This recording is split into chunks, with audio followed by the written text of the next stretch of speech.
যাই হোক আমরা এখন গরু মালিকের সাথে কথা বলবো। আমি একটা বললে রাগ করবেন না? না না রাগ নাই। রাগ করলে বলতেন না? না না গুসা নাই। 2 লক্ষ। না হবে না। ভিউয়ার্স আসসালামু আলাইকুম, সবাই কেমন আছেন? আশা করছি সবাই অনেক অনেক ভালো আছেন। তো আমি এখন এই মুহূর্তে আছি আমাদের দক্ষিণ সন্দ্বীপের ঐতিহ্যবাহী শিবহাটের সাউথ সন্দ্বীপ হাই স্কুলের মাঠে, অর্থাৎ কোরবানের গরু হাটে। তো এই শিবহাটের সবচেয়ে বড় গরু, এই হাটের সবচেয়ে স্বাস্থ্যবান মোটা তাজা গরু এখন এই মুহূর্তে আপনাদেরকে ভিডিওর মাধ্যমে দেখা যাচ্ছি।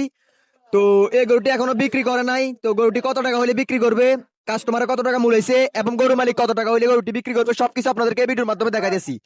তো আপনারা সবাই ভিডিওটা ধৈর্য ধরে কষ্ট করে কন্টিনিউ দেখতে থাকুন।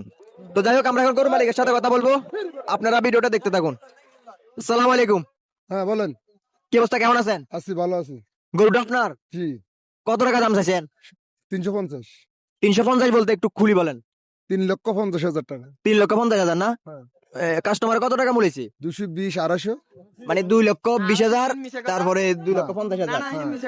তো কম দাম কত বেচবেন? কম তো দেখি না সাইনে কতটুকু বুঝতে পারি। ও, এমনি একটা খুলে একটু বলেন না। 2,60,000 হলে বেছেন একদম। 2,60,000। আমি একটা বললে রাগ করবেন না? না না রাগ নাই। রাগ করলে বলতেন না? না না গুসা নাই। 2 লক্ষ। না হবে না। কত বেচবেন? একদম 2,60,000। 2,60,000।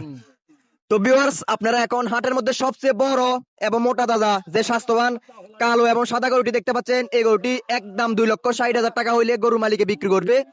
তো এর কম হইলে কিন্তু বিক্রি করবে না। হাট আছে যে কি আর কালকের দিন। তো যাই হোক, এরকম গরু যদি আপনাদের প্রয়োজন হয় চলে আসবেন দক্ষিণ সন্দ্বীপ ঐতিহ্যবাহী সাউথ সন্দ্বীপ হাই স্কুলের কোরবানির গরু হাটে। সবাই ভালো থাকবেন, সুস্থ থাকবেন, আর অবশ্যই কমেন্টে বলে দিবেন এই গরুটির দাম কত হতে পারে। যাই হোক সবাই ভিডিওটা শেয়ার করে দিবেন। আসসালামু আলাইকুম।